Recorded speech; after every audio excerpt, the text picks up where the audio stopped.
പുതിയ വീഡിയോ എപ്പിസോഡിലേക്ക് എല്ലാ മാന്യ പ്രേക്ഷകർക്കും സ്വാഗതം. ഇനി ഞാൻ നിങ്ങളുമായി പങ്കുവെക്കുന്ന ഡെയിലി അപ്ഡേറ്റ്സിലെ ആദ്യത്തെ അപ്ഡേറ്റ് നിലവിലെ വുമൻസ് ടാഗ് ടീം ചാമ്പ്യന്മാരിൽ ഒരാളായിരുന്ന ലിവ് മോർഗന് ഇഞ്ചുറി പറ്റിയതും ലിവ് മോർഗന് സർജറി വേണ്ടതുമായിട്ടുള്ള ഒരു അപ്ഡേറ്റ് നമുക്ക് അറിഞ്ഞതിന് ശേഷം ഈ വുമൻസ് ടാഗ് ടീം ടൈറ്റിലിൻ്റെ ഭാവി എന്ത് എന്നുള്ളത് പലർക്കും സംശയമുണ്ടായിരുന്നു. ഇതുവരെ women's tag team title drop ചെയ്യുന്ന ഒരു അപ്ഡേറ്റ് നമുക്ക് അറിയാൻ സാധിച്ചിട്ടില്ല. എന്നാൽ നിലവിൽ PW ഇൻസൈഡർ എന്ന വെബ്സൈറ്റ് റിപ്പോർട്ട് ചെയ്യുന്നത് അനുസരിച്ചാണെങ്കിൽ റെഗിൽ റോഡ്രിഗസും ജഡ്ജിയുടെ ഇടയിലേക്ക് പുതുതായി വന്നിട്ടുള്ള റോക്സിനി പെരസും പുതിയ വുമൻസ് ടാഗ് ടീം ചാമ്പ്യന്മാരായിട്ടുള്ള സ്റ്റോറി ചെയ്യാനാണ് നിലവിൽ ക്രിയേറ്റീവ് ടീം പ്ലാൻ ചെയ്തിട്ടുള്ളത്.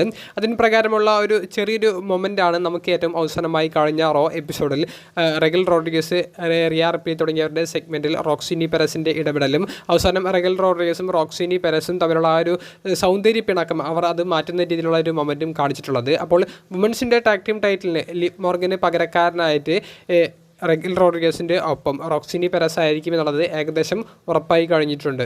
രണ്ടാമത്തെ അപ്ഡേറ്റ് എവല്യൂഷൻ എന്ന് പറയുന്ന വുമൻസ് ഡിവിഷന് വേണ്ടി മാത്രം ജൂലൈ മാസത്തിൽ നടക്കാൻ പോകുന്ന പ്രീമിയം ലൈവ് ഇവൻറ്റിനെ സംബന്ധിച്ചുള്ള ഒരു അപ്ഡേറ്റ് ആണ്. ആദ്യ മത്സരം കൺഫേം ചെയ്തിട്ടുണ്ട്. NXTയുടെ വുമൻസ് ചാമ്പ്യനായ JC ജെയിൻ എന്ന താരം നമ്പർ 1 കണ്ടന്ററായ ജോർദൻ ഗ്രേസിനെതിരെ ടൈറ്റിൽ ഡിഫെൻഡ് ചെയ്യുന്ന NXT വുമൻസ് ചാമ്പ്യൻഷിപ്പ് മത്സരമാണ് കൺഫേം ചെയ്തിട്ടുള്ളത്.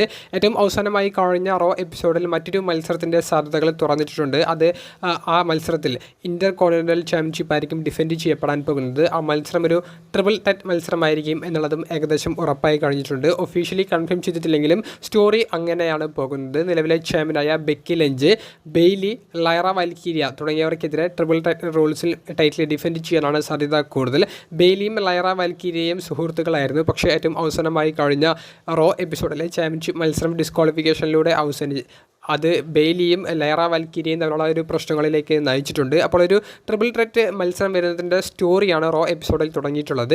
ഇതിനേക്കാൾ കിടിലമായിട്ടുള്ള സ്റ്റോറികളും മത്സരങ്ങളും എവല്യൂഷൻ പ്രീമിയം ലൈവ് ഇവൻറ്റിലേക്ക് ഇനി വരുന്ന വീക്കിലി എപ്പിസോഡുകളിൽ നിന്ന് പ്രതീക്ഷിക്കാം. മൂന്നാമത്തെ അപ്ഡേറ്റ് ഓട്ടീസ് എന്ന താരത്തെ സംബന്ധിച്ചാണ്. ഓട്ടീസിനെ കഴിഞ്ഞ കുറച്ച് ആഴ്ചകളായിട്ട് റോ എപ്പിസോഡിൽ നമുക്ക് കാണാൻ സാധിച്ചിരുന്നില്ല. ഓട്ടീസിൻ്റെ അവസാന മത്സരം റൂസേവ് എന്ന റിട്ടേൺ ചെയ്തു വന്ന താരത്തിന് എതിരെയായിരുന്നു.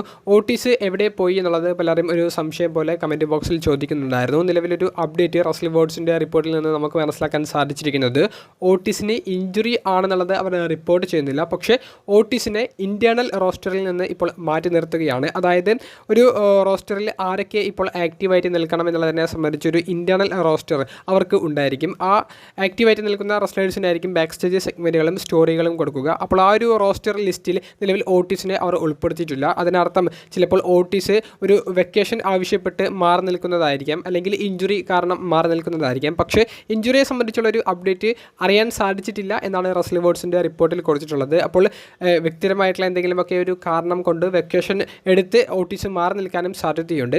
എന്തായാലും ഓട്ടീസിന് ഇഞ്ചുറി പറ്റിയിട്ടില്ല എന്നുള്ളൊരു അപ്ഡേറ്റ് പുറത്തേക്ക് വരുന്നുണ്ട്. പക്ഷേ സാധ്യതകൾ തള്ളിക്കളയേണ്ടതില്ല.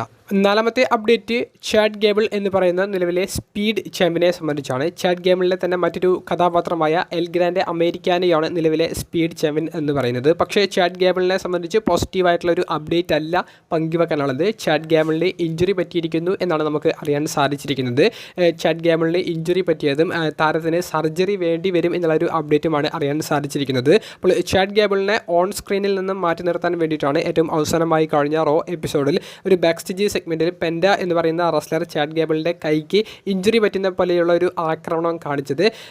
ചാഡ് ഗേബിളിന് നിലവിൽ കൈക്ക് തന്നെയാണ് ഇഞ്ചുറി പറ്റിയിട്ടുള്ളത്. ഷോൾഡർ സർജറിയാണ് വേണ്ടി വരിക എന്നുള്ളതും നമുക്ക് അറിയാൻ സാധിക്കുന്നുണ്ട്. ചാഡ് ഗേബിൾ മാറി നിൽക്കുമ്പോൾ അത് റോയുടെ മിഡ് കാർഡ് ഡിവിഷനെ നല്ല രീതിയിൽ ബാധിക്കും. കാരണം കിടിലമായിട്ടുള്ള സ്റ്റോറി ചാഡ് ഗേബിളിലൂടെയും അതുപോലെ തന്നെ എൽ ഗ്രാൻഡ് അമേരിക്കാന എന്ന് പറയുന്ന കഥാപാത്രത്തിലൂടെയും ഈ താരം നമുക്ക് സമ്മാനിക്കുന്നുണ്ടായിരുന്നു. പക്ഷേ ചാഡ് ഗേബിളിന് ഇപ്പോൾ സർജറി വേണ്ടി വരും എന്നുള്ളൊരു അപ്ഡേറ്റാണ് അറിയാൻ സാധിക്കുന്നത്. ചാഡ് ഗേബിളിൻ്റെ ഒരു പേരും കൂടി വരുമ്പോൾ ഇഞ്ചുറി ആക്കപ്പെട്ടവരുടെ ഒരു ലിസ്റ്റ് ഇപ്പോൾ നീണ്ടു പോകുകയാണ്. കുറേയധികം സൂപ്പർ താരങ്ങൾ ഇഞ്ചുറി കാരണം ഇപ്പോൾ മാറി നിൽക്കുന്നുണ്ട്.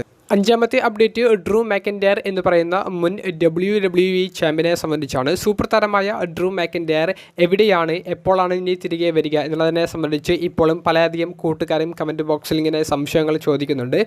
നിലവിൽ PW ഇൻസൈഡർ റിപ്പോർട്ട് ചെയ്യുന്നത് അനുസരിച്ചാണെങ്കിൽ ഒരു ക്രിയേറ്റീവ് പ്ലാനും ഡ്രൂ മാക്കൻഡയറിൻ്റെ തിരിച്ചുവരവിനോട് അനുബന്ധിച്ച് ക്രിയേറ്റീവ് ടീം തയ്യാറാക്കിയിട്ടില്ല എന്നാണ് നമുക്ക് അറിയാൻ സാധിക്കുന്നത്. അതായത് ഡ്രൂ മാക്കൻഡയറിനെ ആർക്കെതിരെ തിരികെ കൊണ്ടുവരണം, ആർക്കെതിരെ ആദ്യ സ്റ്റോറി കൊടുക്കണം എന്നുള്ളതിനെ സംബന്ധിച്ച് യാതൊരുവിധ പ്ലാനും അവരുടെ കയ്യിലില്ല എന്നാണ് നമുക്ക് അറിയാൻ സാധിക്കുന്നത്. അതിനർത്ഥം ഡ്രൂ മാക്കൻറ്റയർ ഉടനെയൊന്നും തിരികെ വരില്ല എന്നുള്ളത് തന്നെയാണ്. ഡ്രൂ മാക്കൻറ്റയറിൻ്റെ ഒരു തിരിച്ചുവരവ് എന്തായാലും കുറച്ചധികം മാസങ്ങൾക്ക് ശേഷം മാത്രമേ കാണാൻ സാധിക്കൂ എന്നുള്ളൊരു വാർത്ത തന്നെയായിരുന്നു. ഡ്രൂ മാക്കൻറ്റയർ മാറി നിൽക്കാൻ പോകുന്നു എന്നുള്ള വാർത്തയുടെ കൂടെ നമുക്ക് അറിയാൻ സാധിച്ചത്. അപ്പോൾ ഇനിയും കുറച്ച് മാസങ്ങൾക്ക് ശേഷം മാത്രമേ ഡ്രൂ മാക്കൻറ്റയറിൻ്റെ തിരിച്ചുവരവ് കാണാൻ സാധിക്കുകയുള്ളൂ. ഏറ്റവും അവസാനമായി പങ്കുവെക്കുന്ന അപ്ഡേറ്റ് ഇപ്പോൾ WWE തിരികെ വന്ന ഫോർമർ NXT ചാമ്പ്യനായ അലിസ്റ്റർ ബ്ലാക്കിനെ സംബന്ധിച്ചാണ്. അലിസ്റ്റർ ബ്ലാക്ക് സ്മാക്ഡൗണിലേക്ക് വന്നിട്ട് അദ്ദേഹത്തിൻ്റെ വിജയങ്ങളും പരാജയങ്ങളും നേരിടേണ്ടി വന്നു. എന്നാൽ നിലവിൽ റിപ്പോർട്ടുകൾ അനുസരിച്ചാണെങ്കിൽ അലിസ്റ്റർ ബ്ലാക്കിന് വമ്പൻ പുഷാണ് സ്മാക്ഡൗൺ ബ്രാൻഡിൽ കിട്ടാൻ പോകുന്നത്. വമ്പൻ പുഷ് എന്ന് പറയുമ്പോൾ അലിസ്റ്റർ ബ്ലാക്കിനെ ചാമ്പ്യൻ ആക്കുന്ന തലത്തിലുള്ള ഒരു പുഷ്, ഒരു പരിഗണനയാണ് ഇനി സ്മാക്ഡൗൺ എപ്പിസോഡുകളിൽ കൊടുക്കാൻ പോകുന്നത് എന്നാണ് PW ഇൻസൈഡർ റിപ്പോർട്ട് ചെയ്തിരിക്കുന്നത്. അതിന് പ്രകാരം ചിലപ്പോൾ ഒരു മിഡ് കാർഡ് ചാമ്പ്യൻഷിപ്പോ വേണമെങ്കിൽ ഒരു വേൾഡ് ചാമ്പ്യൻഷിപ്പോ അലിസ്റ്റർ ബ്ലാക്ക് വിജയിക്കാനും സാധ്യതകൾ ഉണ്ട് എന്നുള്ളത് നമുക്ക് അറിയാൻ സാധിക്കുന്നു. അലിസ്റ്റർ ബ്ലാക്കിന് നിലവിൽ കൃത്യമായിട്ടുള്ളൊരു ഒപ്പോണൻറ്റ് അവർ കാണിച്ചിട്ടില്ല. ഏറ്റവും അവസാനമായി കഴിഞ്ഞ സ്മാക്ഡൗൺ എപ്പിസോഡിൽ അലിസ്റ്റർ ബ്ലാക്കും ട്രൂത്തും തമ്മിലുള്ള ഒരു ബാക്ക് സ്റ്റേജ് സെഗ്മെൻറ്റൊക്കെ കാണിച്ചു. ഇപ്പോൾ മറ്റൊരു റിപ്പോർട്ടിൽ നിന്ന് നമുക്ക് മനസ്സിലാക്കാൻ സാധിക്കുന്നത് ടോപ്പ് ലെവലിൽ നിൽക്കുന്ന റെസ്ലേഴ്സിനെതിരെയായിരിക്കും അലിസ്റ്റർ ബ്ലാക്ക് ഇനി അങ്ങോട്ട് സ്റ്റോറി ചെയ്യുക എന്നാണ്. ടോപ്പ് ലെവലിൽ നിൽക്കുന്ന റെസ്ലേഴ്സിനെതിരെ സ്റ്റോറി ചെയ്ത് അലിസ്റ്റർ ബ്ലാക്ക് വിജയിക്കുകയാണെങ്കിൽ അദ്ദേഹം വേൾഡ് ചാമ്പ്യൻ ആകുന്ന ഒരു മൊമെൻറ്റ് 2025-ലോ 2026-ലോ പ്രതീക്ഷിക്കാവുന്നതാണ്. വീഡിയോ സംബന്ധിച്ചുള്ള നിങ്ങളുടെ പ്രതികരണങ്ങൾ കമൻറ്റ് ബോക്സിൽ രേഖപ്പെടുത്തുക. അപ്പോൾ അടുത്തൊരു വീഡിയോയുമായി കാണുന്നത് വരെ ബൈ.